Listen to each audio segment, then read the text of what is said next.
আপনারা সংস্কার সংস্কার করে কান ঝালাপালা করে ফেলেন।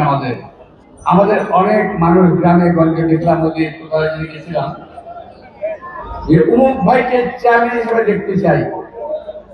যে ভাই লেখুক, বিএনপির কেউ যেন এখন কোনো কথা না লেখে। আমরা কোন ভাইকেই সংসদ নির্বাচনের আগে স্থানীয় সরকার নির্বাচনে দেখতে চাই না। সংসদ নির্বাচনের আগে বাংলাদেশে অন্য কোন নির্বাচন নয়। 17 বছর রাজপথে লড়াই করেছি, আমাদের 5,000 নেতা জীবন দিয়েছে, হাজার হাজার কর্মী আহত অবস্থায় আছে। আমার মতো লোক আমি 13 বার জেল খেলেছি, এবং এই মঞ্চে যারা আছে সবাই মামলা খেয়েছে কম বেশি। এটা স্থানীয় সরকার নির্বাচনের জন্য নয়, এটা সংসদ নির্বাচনের জন্য। এখন এই যে স্থানীয় নির্বাচন কথা বলা হচ্ছে, যারা বলছে তাদের উদ্দেশ্যে বলতে চাই, আপনাদের উদ্দেশ্য দুর্বিসন্ধমূলক, আপনাদের উদ্দেশ্য ষড়যন্ত্রমূলক। কোন পরিস্থিতিতেই দেশের মঙ্গলের জন্য এটা আপনারা চান না।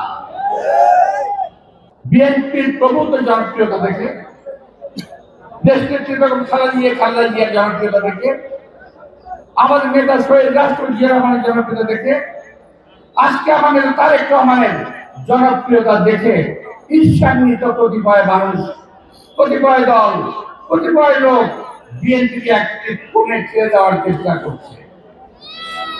তারা বিএনপিকে আওয়ামী লীগের দিকে ছেড়ে দেওয়ার চেষ্টা করছে, বিএনপিকে ভারতের দালালি হিসেবে আখ্যায়িত করার চেষ্টা করছে। তাদের উদ্দেশ্যে বলতে চাই, আপনাদের মনে রাখতে হবে, আমাদের বিএনপি কখনোই ভারতের দাবিদারি করে নাই।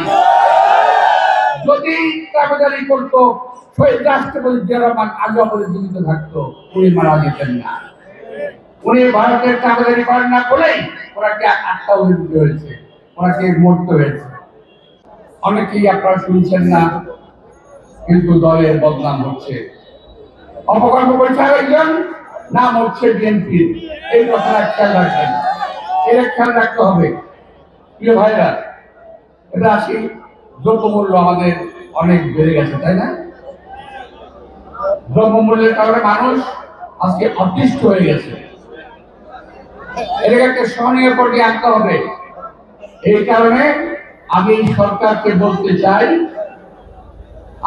চাই, আপনারা সংস্কার সংস্কার করে কান ঝালাপালা করে ফেলেন। আমাদের সংস্কার কি করছেন আমি জানি না, তবে হাতের সামনে যে সংস্কারটা আছে, এই সংস্কারটা কেন করেন না আমি এটাও বুঝি না।